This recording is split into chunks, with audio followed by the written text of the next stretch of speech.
বিষ্ণু ঈসা ইসলাম ইহসান দিয়ে, কোমল আচরণ দিয়ে, তার অনুগ্রহ দিয়ে তিনি অনেক কাফিরের হৃদয়কে জয় করে ফেলেছেন।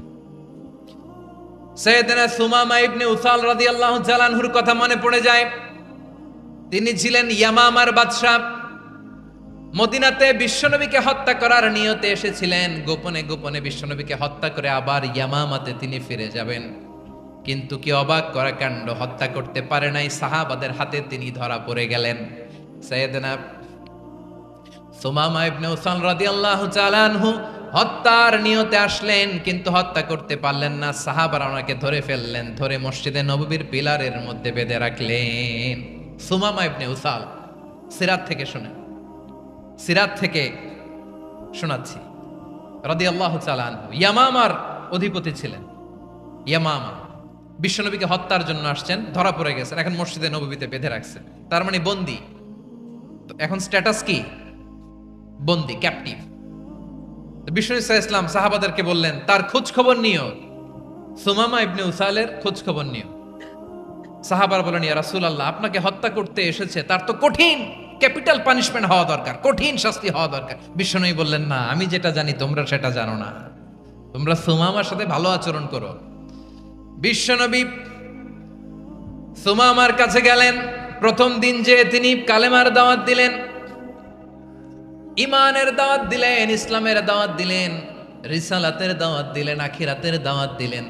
পরের দিন যে বিশ্বনবী সালাতের দাওয়াত দিলেন, যাকাতের দাওয়াত দিলেন, ইসলাম কি, কিভাবে, কেমন করে পালন করতে হয় চমৎকার আর্টিকুলেট করতে শুরু করলেন। তন্ময় হয়ে সুমামা ইবনে উসাল রাদিয়াল্লাহু তাআলা আনহু বিশ্বনবীর কথাগুলো শুনতে আরম্ভ করলো। একদিন নয়, দুই দিন নয়, টানা 3 দিন বিশ্বনবী সুমামার কাছে ইসলামকে প্রেজেন্ট করেছেন, উপস্থাপন করেছেন। আওয়াজ করে বলেন, কয় দিন? 3 দিন। 3 দিন মসজিদে নববীতে বাধা। আর সাহাবীদেরকে বললেন তার খোঁজ খবর নিও, তোমরা যে রুটি বানাও এর মধ্যে সবচেয়ে ভালো আটার রুটিটা তারে দিও, সবচেয়ে রিফাইন্ড খেজুর, যেটা পিওর খেজুর, এটা তারে দিও। আর বিশ্বনবী নিজের উট থেকে দুধ দহন করে ওনার বাড়ির এক কর্মচারীকে বলেছেন, দুধ দহন করে সুমামার জন্য নিয়ে যেও। সুবহানাল্লাহ পড়বেন না? সবাই তো অবাক, ইয়ামামা থেকে আসছে নবীকে হত্যা করতে, বিশ্বনবী দেখে তারে জামাই আদর করে, তাকে মজার মজার খাবার দিও, দুধ দিও, আদর আপ্যায়ন করো। একদিন নয়, 2 দিন নয়, টানা 3 দিন বিশ্বনবী এভাবে সুমামার কাছে যেয়ে ইসলামকে প্রেজেন্ট করতে আরম্ভ করলেন, ইসলামকে উপস্থাপন করতে শুরু করলেন।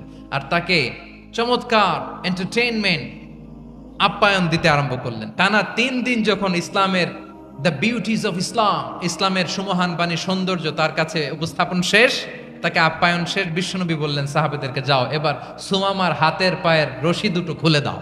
তারা বললেন, ইয়া রাসূলুল্লাহ, কি বলেন আপনি? ও তো হত্যাকারী, সুযোগ পায় নাই, আপনারে মারতে পারে নাই, ছেড়ে দিলে আবার ও আপনার উপর তলোয়ার নিয়ে ঝাঁপিয়ে পড়বে। নবী, এই সিদ্ধান্ত আপনি নিতে যাবেন না। বিশ্বনবী বললেন, যেটা বলেছি সেটা করো, সুমামার রশিগুলো ছেড়ে দাও, সুমামার হাতে পায়ের রশিগুলো যে তোমরা খুলে দাও। সাহাবারা তর্ক জুড়ে দিলেন, লা ইয়া রাসূলুল্লাহ, এমনটা করবেন না, তো ভয়ঙ্কর, ভয়ঙ্কর খুনি, কি জানি কি হয়ে যায়। বিশ্বনবী বললেন, না, তার হাতে পায়ের রশিগুলো খুলে দাও। সাহাবারা বিশ্বনবীর কথা মতো তার হাতে পায়ের রশিগুলো খুলে দিল। সুমামা মুহূর্তের মধ্যে মসজিদে নববী থেকে বের হয়ে ইয়ামামায় ফিরে না যে মসজিদে নববীর পাশে একটা খেজুর বাগান ছিল, সেখানে চলে গেলেন। সেখানে একটা ছোট্ট কুয়া ছিল, কুয়ার পানি দিয়ে তিনি গোসল করলেন। সুবহানাল্লাহ পড়েন। কুয়ার পানি দিয়ে গোসল করে মসজিদে নববীর সামনে এসে বিশ্বনবী এবং সাহাবাদের সামনে দাঁড়িয়ে সাব্বাবা উঁচু করে বললেন, আশহাদু আল্লা ইলাহা ইল্লাল্লাহ ওয়া আশহাদু আন্না মুহাম্মাদান আবদুহু ওয়া রাসূলুহু। আল্লাহু আকবার। আমি সাক্ষ্য দিচ্ছি আল্লাহ ছাড়া কোনো ইলাহ নাই, আর মুহাম্মদ আল্লাহ তাআলার প্রেরিত বান্দা এবং রাসূল। প্রিয় ভাইয়েরা, ইহসান দিয়ে যা জয় করা যায়, কঠোরতা দিয়ে সেটা কঠিনকালেও জয় করা যায় না। আওয়াজ করে বলেন ঠিক কি না? এবার সুমামা দাঁড়িয়ে বলে, ওগো নবী, আমি তো কালিমা পড়ে মুসলমান হয়ে গেলাম, এবার শোনেন, এই মুহূর্তের আগে আপনার চেহারার চাইতে নিকৃষ্ট কোনো চেহারা আমার কাছে ছিল না, কিন্তু শাহাদা পাঠ করার পরে আপনার চেহারার চাইতে উত্তম শ্রেষ্ঠ কোনো চেহারা আমার কাছে আর নাই। ও নবী, আজকের দিনের আগে ইসলাম ধর্মের চেয়ে নিকৃষ্ট অপছন্দনীয় কোনো ধর্ম আমার কাছে ছিল না, কিন্তু এই মুহূর্ত থেকে ইসলামের চেয়ে সেরা শ্রেষ্ঠ পছন্দনীয় কোনো ধর্ম আমার কাছে নাই। নবী গো, আজকের দিনের আগে মদিনার চাইতে অপছন্দনীয় নিকৃষ্ট কোনো শহর আমার কাছে ছিল না, কিন্তু এই মুহূর্তের পর থেকে মদিনার চাইতে কোনো শ্রেষ্ঠ শহর আমার জানা নাই। সে ছিল গমের বড় ডিলার, গম বেচতো। কি বেচতো? তার গম কিনে মক্কার লোকেরা রুটি খাইতো। সে ঘোষণা দিল, আজকে থেকে মক্কাবাসীদের জন্য সব গম আমি হারাম করে দিলাম, মক্কাবাসী এখন না খেয়ে মরে। সুবহানাল্লাহ পড়বেন না? মক্কাবাসী বিশ্বনবীর কাছে আসলেন, এসে বললেন, মুহাম্মদ, আমরা তো তোমার ভাই, তোমার চাচা, তোমার ভাতিজা, তোমার আত্মীয়, তুমি সুমামারে বলো সে যেন আবার গমের সাপ্লাই মক্কার জন্য অনুমতি দিয়ে দেয়। বিশ্বনবীর অনুমতি ক্রমে সুমামা আবার মক্কাতে গম পাঠাতে শুরু করলো। পড়েন সুবহানাল্লাহ। ইহসান, ইহসান দিয়ে আপনি যেটা জয় করতে পারবেন, you can win the heart of your enemies. ইহসান দিয়ে আপনি আপনার শত্রুর হৃদয়কে জয় করতে পারবেন। আওয়াজ করে বলেন ঠিক কিনা? এজন্য আল্লাহ বললেন, ওয়া আনফিকু ফি সাবিলিল্লাহি ওয়া লা তুলকু বিআইদিকুম ইলাত তাহলুকা ওয়া আহসিনু ইন্নাল্লাহা ইউহিব্বুল মুহসিনিন। তোমরা আল্লাহর রাস্তায় দান করবে আর নিজেরা নিজেদেরকে ধ্বংসের হাতে ঠেলে দিও না। তোমরা একে অপরের প্রতি ইহসান করবে, কারণ ইহসানকারীদেরকে আল্লাহ বড্ড ভালোবাসেন। সুবহানাল্লাহ পড়েন। আবার সূরা রহমানে আল্লাহ বললেন, হাল জাযাউল ইহসানি ইল্লাল ইহসান ফাবিআইয়ি আলা, সবাই পড়েন, ফাবিআইয়ি আলাই রাব্বিকুমা তুকাযযিবান। ইহসানের প্রতিদান হিসেবে ইহসানি হয়। বিশ্বনবী সুমামার প্রতি যেমন ইহসান করেছেন, সুমামাও ঠিক তেমন ইহসান ফিরিয়ে দিয়েছে। ঠিক কিনা বলেন? তাহলে এক নম্বরে হচ্ছে আদ, ন্যায় বিচার। দুই নম্বরে সবাই বলেন ইহসান, সদাচরণ। ইহসান দুই ধরনের প্রিয় ভাইরা, ইহসান ফিল ইবাদা, ইহসান ফিল মুআমালা। ইহসান ফিল ইবাদা হচ্ছে একাগ্র অনুভবে ইবাদতে ডুব দেওয়া, এর নাম ইবাদতের ইহসান। সুবহানাল্লাহ পড়ে। বিশ্বনবী বলেন ইহসান মানে কি জানো নাকি? হাদিসে জিবরিলে সাইয়েদনা জিবরিল আলাইহিস সালাম বিশ্বনবীকে বললেন, আখবিরনি আনিল ইহসান। নবী আমাদেরকে বলেন ইহসান মানে কি? বিশ্বনবী বললেন, আনতা আবুদাল্লাহা কাআন্নাকা তারাহু ফাইন লাম তাকুন তারাহু ফাইন্নাহু ইয়ারাক। ইহসান মানে হলো এমন ভাবে তুমি আল্লাহর সামনে নিজেকে উজাড় করে ইবাদত করবে, তুমি ভাববে তুমি আল্লাহকে দেখতে পাচ্ছ। আর এটা যদি ভাবা তোমার জন্য কঠিন হয়ে যায়, অন্তত এতটুকু তুমি ভাববা যে আল্লাহ তোমাকে দেখতে পাচ্ছেন। ঠিক কিনা বলেন? ও আমার বীর চট্টলার ভাইয়েরা, কেউ যেটা দেখে না সেটা দেখে কে?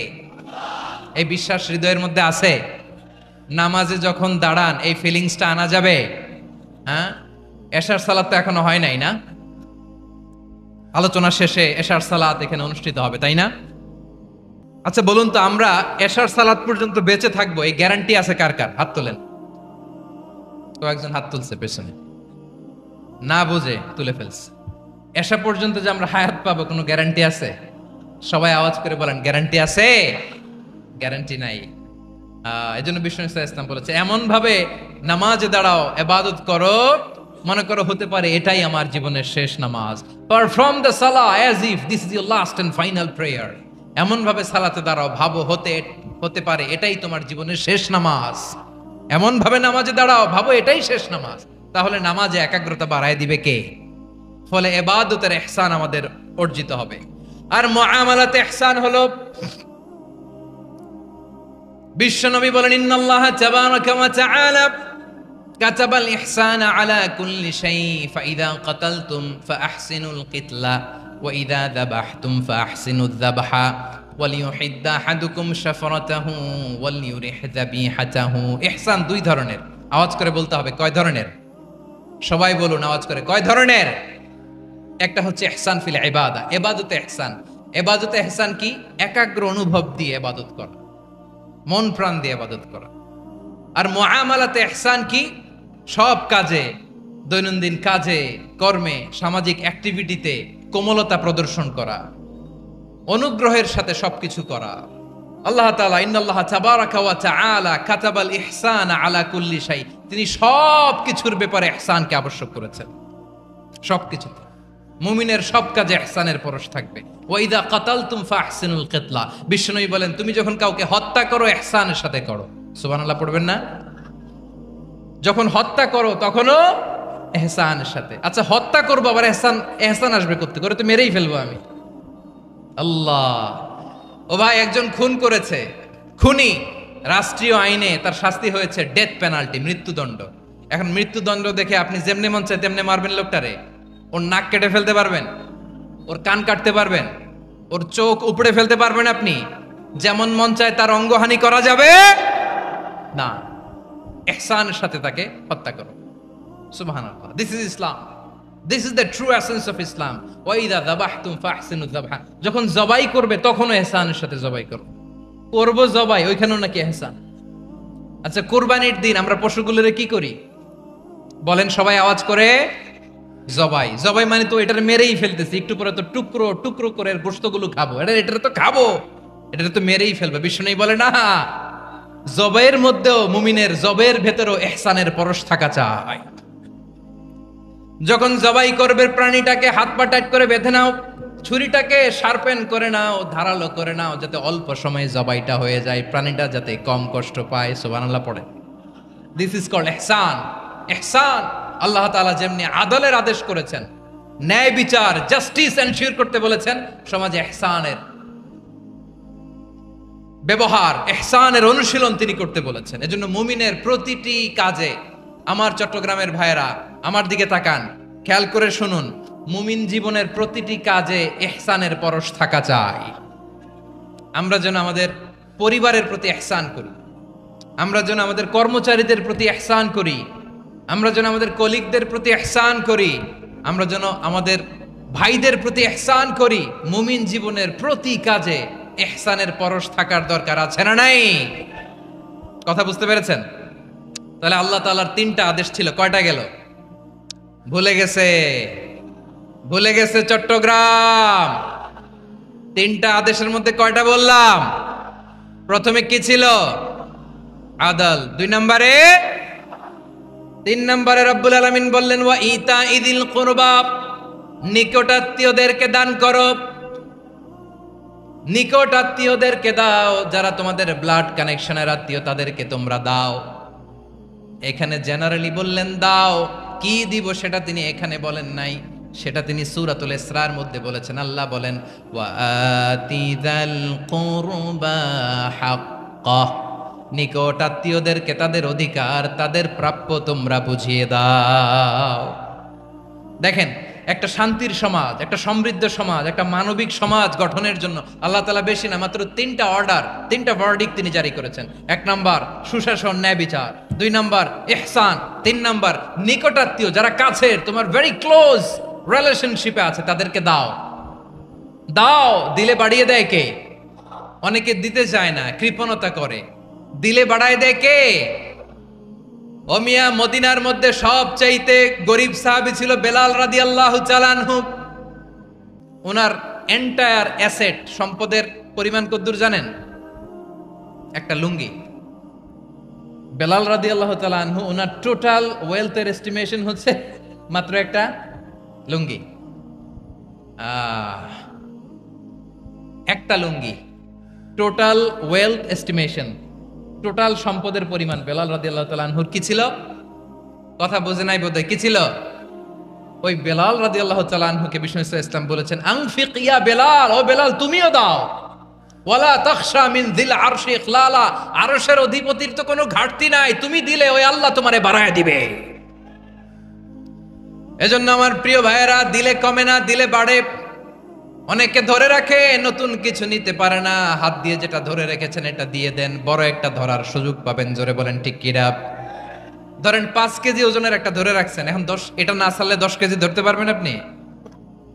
আচ্ছা 10 কেজির জিনিস একটা আছে হাতে, ওইটা যদি ছেড়ে দেন তাইলে না 15 কেজি ধরতে পারবেন? কথা বলেন ঠিক কিনা? তাহলে দিলে বাড়িয়ে দেয় কে? রব্বুল আলামিন বললেন 3 নাম্বার আদেশ হলো তোমাদের প্রতি সমাজটারে কেমন করে মানবিক সমাজ, সুন্দর সমাজ গড়বা। 3 নাম্বার আদেশ হলো ওয়া আতিদাল কুরবা হাক্কা, নিকটাত্মীয়দেরকে তাদের প্রাপ্য বুঝিয়ে দাও। এই নিকটাত্মীয়দেরকে তাদের অধিকার বুঝিয়ে দেওয়া, প্রাপ্য বুঝিয়ে দেওয়াতে আমাদের গাফলতি আছে না নাই? চট্টগ্রামে নাই? মাশাআল্লাহ আছে, আছে। অনেকে দেখবেন অনেক আল্লাহওয়ালা তাহাজ্জুদ গুজার, সেজদা দিতে দিতে কপালে কালো দাগ ফেলে দিছে, সে তার বোনের হকটা আদায় করে নাই। আছে না নাই? হ্যাঁ, এখানেও আছে। সর্বনাশ। অনেক বড় হাজী সাহেব, বিশাল লম্বা দাড়ি, ছেলেরে সব দিয়ে দিছে, মেয়েরে কিছু দেয় নাই, মেয়ের হক আদায় করে নাই। আছে না নাই? এই হাজী সাহেবেরা, এই আল্লাহওয়ালারা কিয়ামতের ময়দানে আটকে যাবে। আপনি অন্যের অধিকার নষ্ট করেছেন, তাদের রাইটস কে ভায়োলেট করেছেন। এজন্য আল্লাহ তাআলা বলেন, কারো অধিকার যদি কেউ নষ্ট করে, ওই সমাজটা মানবিক সমাজ কঠিনকালেও হতে পারে না। এজন্য 3 নম্বর আল্লাহ বললেন ওয়া ইতা ইদিল কুরবা, নিকটাত্মীয়দেরকে দাও। কি দিবা? তাদের অধিকার দিয়ে দাও। বোনের অধিকার বুঝিয়ে দাও, মেয়ের অধিকার বুঝিয়ে দাও, ফুফুর অধিকার বুঝিয়ে দাও। দেখবেন অনেক মায়েরা ছেলের পাতে মুরগির রান দেয়, মেয়ের পাতে দেয় মুরগির ঠ্যাং। এরকম আছে না নাই? ছেলেরা কি দেয়? মুরগির। মেয়ের পাতে কি দেয়? তো মেয়ের কি মুরগির রান খেতে মনে চায় না? মনে চায় না? এমনটা করা যাবে না। নিকটাত্মীয়দেরকে অধিকার দিয়ে দাও, নিকটাত্মীয়ের সাথে সুসম্পর্ক রাখো। আদেশটা কার? এজন্য প্রিয় ভাইয়েরা, জীবনে যদি বারাকা অর্জন করতে চান, নিকটাত্মীয়দের সাথে সুসম্পর্ক রাখতে হবে, তাদের জন্য উপহার পাঠাতে হবে। বিশ্বনবী বলেন লা ইয়াদখুলুল জান্নাতা কাতে, যে ব্যক্তি আত্মীয়তার সম্পর্ককে ছিন্ন করে দেয়, সে কঠিনকালেও আল্লাহর জান্নাতে ঢুকবে না। আপনি কি এটারে সহজ হাদিস মনে করছেন? এটা সহজ কথা? আপনি ভাবছেন আপনার নামাজ আপনার বাঁচাতে পারবে, আপনার রোজা বাঁচাতে পারবে, আপনার তাহাজ্জুদ আপনারে বাঁচাতে পারবে? অধিকার নষ্ট করলে কিছুই আপনারে বাঁচাতে পারবে না। এজন্য নিকট আত্মীয়দেরকে দিতে হবে বেশি বেশি। বিশ্বনবী বলেন ইন্না সাদাকাতা আলাল মিসকিনি সাদাকা ওয়া আলা যির রাহিমি ইসনাতান সাদাকাতুন ওয়া সিলা। মিসকিনরে দান করলে শুধু দানের সওয়াব হয়, নিকট আত্মীয়কে দান করলে 2টার সওয়াব হয়, সাদাকার সওয়াব হয়, আবার আত্মীয়তার বন্ধন অটুট রাখার সওয়াব হয়ে যায়। আবার বিশ্বনবী বললেন মান সাররাহু আইয়ুবসাতা লাহু ফি রিজকিহি ওয়া ইউনসা লাহু ফি আসারিহি ফালইয়াসিল রাহিমা, যে ব্যক্তি তার রিজিকের প্রশস্ততা চায় আর হায়াতে বরকত চায়, সে যেন তার আত্মীয়ের সাথে সুসম্পর্ক রাখে। আমার প্রিয় চট্টলার ভাইয়েরা, আমাদের রিজিক বাড়ুক, এটা আমরা চাই কি চাই না? সবাই চান? হ্যাঁ, আমাদের রিজিকে প্রশস্ততা আসুক, চাই কি চাই না? আমাদের হায়াতে বরকত আসুক, আমরা চাই কি চাই না? এই 2টা যদি চান, তাহলে নিকটাত্মীয়দের সাথে সুসম্পর্ক রাখবেন, পারবেন? তাহলে সমাজটারে মানবিক সমাজ বানায় দিবে কে? এই পৃথিবীতে নাস্তিকদের চেয়ে কপাল পড়ার দ্বিতীয় কেউ নাই। ওরা কাউরে ডাকতে পারে না। যে হিন্দু মন্দিরে যায়, সে ওই হিন্দুর চেয়ে ভালো যে মন্দিরে যায় না। কারণ সে মন্দিরে যে কারো না কারো কাছে কিছু চায়, কিছু বলে, ঠিক কিনা? যেই খ্রিস্টান চার্চে যায়, সে ওই খ্রিস্টানের চেয়ে ভালো যে চার্চে যায় না। যে ইহুদি সিনাগগে যায়, সে ওই ইহুদির চেয়ে ভালো যে সিনাগগে যায় না। কারণ সে যা কিছুর কাছেই হোক না কেন, যে কাঁদে, মানে সুখ দুঃখ প্রকাশ করার একটা জায়গা আছে। কিন্তু নাস্তিক কারে ডাকে? ও তো বলে কেউই নাই, তো ডাকবে কারে? ঠিক কিনা বলেন? হ্যাঁ, একা একা নাস্তিকরা একা একা যখন থাকে, জীবন মরণ নিয়ে যখন তারা চিন্তা করে, ওদের দম বন্ধ হয়ে আসে। আপনি জানেন, ওদের দম বন্ধ হয়ে আসে। আর তার বিপরীতে আমরা কখনো হতাশ হই না, নিরাশ হই না। আমরা ভরসা রাখি একজনের উপর, তিনি কে? কোরআনের প্রতিটা বাণী আমাদের জন্য মোটিভেশন, ইন্সপিরেশন। সুবহানাল্লাহ পড়েন। কোরআন আপনাকে বলে লা তাহজান ইন্নাল্লাহা মা'ানা, ভয় পেও না, আল্লাহ আমার সাথে আছে। বিপদে পড়লেই আপনি বলবেন যে আল্লাহ আমার সাথে আছে। আমি একটা স্ট্যাটাস শেয়ার করেছি ফেসবুকে যে মনকে তুমি বুঝিয়ে বলো আল্লাহ আছে আমার সাথে। মনকে তুমি বুঝিয়ে বলো আল্লাহ আছে, কেউ নাই, তার আছে কে? গারে সাউরে বিষ্ণু ইসলাম প্রাণ বাঁচানোর জন্য আবু বকর রাদিয়াল্লাহু তাআলা আনহুকে নিয়ে আশ্রয় নিলেন, গুহাতে লুকালেন। কুরাইশরা মারার জন্য উদ্গ্রীব, দৌড়াচ্ছে। এই তো পা দেখা যায়, জামা দেখা যায়, তলোয়ার দেখা যায়, একটু মাথাটা নোয়ালেই আবু বকরকেও দেখে ফেলে, বিশ্বনবীকেও দেখে ফেলে। আবু বকর রাদিয়াল্লাহু তাআলা আনহু তটস্থ, ইয়া রাসূলুল্লাহ আমাদেরকে তো দেখে ফেলবে, আমাদেরকে মেরে ফেলবে। বিষ্ণু সাল্লাল্লাহু আলাইহি ওয়াসাল্লাম বললেন, আবু বকর লা তাহজান ইন্নাল্লাহা মা'ানা, ভয় পেও না, আমরা এখানে দুইজন নই, আমাদের সাথে আরো একজন আছে। আওয়াজ করে বলুন তো তিনি কে? লা তাহজান ইন্নাল্লাহা মা'ানা। সব সময় মনকে বলবেন আল্লাহ আমার সাথে আছেন, আল্লাহ আমার সাথে আছেন। আল্লাহর নাম নিবেন, তাকবীর পড়বেন, আল্লাহু আকবার। আপনার হৃদয়ে শক্তির সঞ্চার করবে কে? ভারতের আমাদের এক বোন মুস্কান, দেখেছেন না? হ্যাঁ, শত শত সন্ত্রাসের সামনে আওয়াজ করে আল্লাহু আকবার, আল্লাহু আকবার, আল্লাহু আকবার। সে যখন বলেছে, তার হৃদয়ে শক্তির সঞ্চার করে দিয়েছে কে? এক তাকবীরে কেঁপে উঠছে গোটা বিশ্ব। তার এক তাকবীরে from north to south, from east to west, the entire globe আল্লাহু আকবার ধ্বনিতে মুখরিত হয়েছে। প্রিয় ভাইরা, লা তাহজান ইন্নাল্লাহা মা'ানা, আল্লাহ আমাদের সাথে আছেন। মনকে তুমি বুঝিয়ে বলো আল্লাহ আছে আমার সাথে। কয়টা বলবো? আল্লাহ বলছেন সূরা ইউসুফে, লা তাইয়াসু মির রাউহিল্লাহ ইন্নাহু লা ইয়াইয়াসু মির রাউহিল্লাহি ইল্লাল কওমুল কাফিরুন। আল্লাহর রহম থেকে নিরাশ হয়ো না, কাফেররা ছাড়া কেউ আল্লাহর রহম থেকে নিরাশ হয় না। কখন আল্লাহর রহমত থেকে নিরাশ হবেন? ভরসা রাখবেন, আশা রাখবেন কার উপর? ইন্নামা আল উসরি ইউসরা, কষ্টের পরে স্বস্তি। ওয়ালা তাহিনু ওয়ালা তাহজানু ওয়া আনতুমুল আ'লাউনা ইন কুনতুম মুমিনিন। চিন্তা নাই, ভয় নাই, টেনশন নাই, বিজয় তোমাদেরই হবে যদি ঈমানদার হও। আল্লাহু আকবার। What a motivation, what an inspiration. সুবহান। প্রতিটা আয়াতে, প্রতিটা পৃষ্ঠায় কোরআনের পরতে পরতে মোটিভেশন।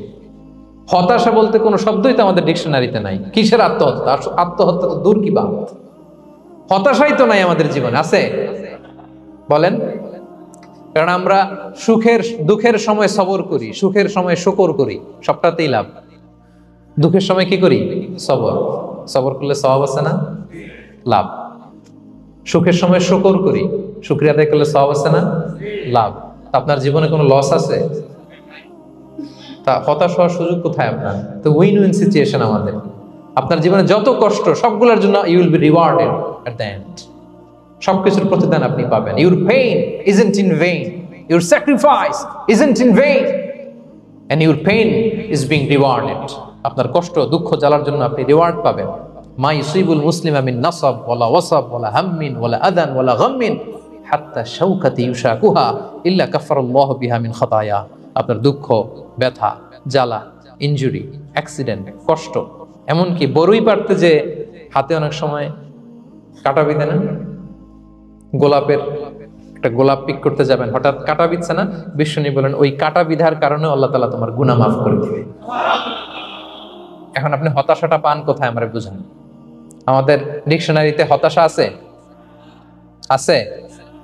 নিরাশা, হতাশা এগুলোকে আমরা না বলে দিব এই কনফারেন্স হল থেকে। নিরাশা আর হতাশাকে আমরা না বলবো। আওয়াজ করে সবাই বলুন, no. No depression in our life, no হতাশা ইন আওয়ার লাইফ। আমাদের জীবনে কোনো হতাশা নেই, কোনো হতাশা নেই। প্রিয় ভাইরা, মুমিনের জীবনে হারাবারও কিছু নেই, আমাদের সব লাভ। আমরা যদি কাউকে হারাই এটা ক্ষণস্থায়ী। বাবা মারা গেছে, ক্ষণস্থায়ী। আবার তো দেখবেন ওনার রূহ চলে গেছে ইল্লিনে, আপনিও যাবেন ইল্লিনে, জান্নাতে আল্লাহর আরশের নিচে স্পেশাল প্রোটোকলে থাকবেন। তো আপনার কষ্ট কিসের? দাদা মারা গেছে, ওনারা তো পাবেন আপনি। আচ্ছা বলেন, নাস্তিকের এরকম হোপ আছে? ও তো বলে চোখটা বুঝলে আর কিছু নাই, ওর দাদা গেল কই, ওর দাদি গেল কই, ও গেল কই, ওর 14 পুরুষ কিছু আছে? আর আমাদের কি এরকম? আমার দাদা আছে না, দাদি আছে না, তাদেরকে পাবো না আমি? এই তো বুক বেঁধে রাখি আমরা, আশা বেঁধে রাখি। তার চেয়েও বড় মজার ব্যাপার হচ্ছে মুমিনরা মৃত্যুকে ভয় পায় না, কারণ মৃত্যুকে সে একটা গেটওয়ে ভাবে to meet with his lord. তার সবচেয়ে বড় অভিভাবকের সাথে তার সাক্ষাৎ। বলেন তো আপনার সবচেয়ে বড় অভিভাবক কে? বুঝে বলছেন? আপনার সবচেয়ে বড় গার্ডিয়ান কে? সত্যি এটা ফিল হয়? You have to feel it. বলেন তো, আপনি আপনাকে যত ভালোবাসেন তার চেয়েও আপনাকে বেশি ভালোবাসে কে? আপনি আপনার যত কল্যাণ চান তার চেয়েও আপনার বেশি কল্যাণ চায় কে? তাহলে আমার সবচেয়ে বড় গার্ডিয়ান কে? ধরেন যে দুনিয়াতে আমার সবচেয়ে বড় গার্ডিয়ান আমার বাবা। কোনোদিন তার সাথে আমার দেখা হয় নাই, আমার বাবার সাথে। অনেক বছর পরে শুনলাম আমার বাবা আমেরিকাতে থাকে, তো আমি আমেরিকাতে যাব বাবার সাথে সাক্ষাৎ হইতে। ভালো লাগবে না আপনার? তো আল্লাহ তাআলা আপনার ক্রিয়েটর, ইউর মাস্টার, তিনি আপনার সবচেয়ে বড় অভিভাবক, তার সাথে দেখা করতে যাবেন, ওটার মাধ্যমেই তো মৃত্যু। তো এই মৃত্যুরে আমরা ডরাই, মৃত্যুকে আমরা ভয় পাই, আমরা তো শহীদি তামান্না নিয়ে ঘুরে বেড়াই। মুমিনরা কখনো ভয় পায় না, হতাশ হয় না, আশাবাদী হয়। Hopeful, B optimistic. আপনার হারাবার কিছু নেই প্রিয় ভাইরা। তাহলে 9 নাম্বার হচ্ছে বিশ্বাসীরা সবসময় হোপফুল হয়, সবসময় আপনি আশাবাদী হবেন। বিষ্ণু ইসলাম বলেন সবসময় আশাবাদী হও, এবং বিষ্ণু বলেছেন আল্লাহর ব্যাপারে বান্দা যেরকম আশা করে আল্লাহ তাআলা তার সাথে ঠিক তেমন আচরণ করে। আপনি তার ক্ষমাশীল আশা করবেন, আল্লাহ আপনাকে ক্ষমা করে দিবেন। হতাশ হবেন কারা কারা? এবার হাত তোলেন। কেউ হতাশ হবেন না? আলহামদুলিল্লাহ বলেন সবাই। দ্য লাস্ট ওয়ান, 10 নম্বরে সুখী সমৃদ্ধ জীবনের কার্যকর হাতিয়ার, সেটা হচ্ছে একটা ভালো সার্কেল মেনটেন করবেন। Maintain a very good circle and be far from the toxic people. Toxic লোকদের থেকে দূরে থাকবেন। কথা বুঝতে পেরেছেন? ভালো একটা সার্কেল মেনটেন করবেন, যারা সব সময় খারাপ কথা বলে, খারাপ চিন্তা করে, নেগেটিভিটি ছড়ায়, অন্যের গীবত শিকায়াত, এর কথা ওর কানে, ওর কথা এর কানে লাগে, এরকম কিছু আল্লাহর বান্দা আছে না নাই? Avoid those guys. এই টক্সিক পিপলদের থেকে দূরে থাকেন, ভালো একটা সার্কেল মেনটেন করেন, ইউল বি হ্যাপি। বন্ধু জীবন অনেক গুরুত্বপূর্ণ, বন্ধু নির্বাচন গুরুত্বপূর্ণ। ভালো ফ্রেন্ড নির্বাচন করুন, ভালো সার্কেল নির্বাচন করুন, এমন লোককে বন্ধু বানান যাকে দেখলে আল্লাহর কথা স্মরণ হয়। এমন লোককে বন্ধু বানাবেন যাকে দেখলেই রাসূলের কথা স্মরণ হয়। আর আল্লাহর কথা স্মরণ হলেই আপনার হৃদয়টাকে প্রশান্তি দিয়ে ভরে দিবে কে? প্রশান্তি দিয়ে ভরে দিবে। আল্লাহর স্মরণেই আছে প্রশান্তি, খেয়াল রাখবেন। মূল শান্তি প্রশান্তির মূল হচ্ছে আল্লাহর স্মরণ। মূল কি? আল্লাহ বলেন আলা বিযিকরিল্লাহি তাতমাইন্নুল কুলুব।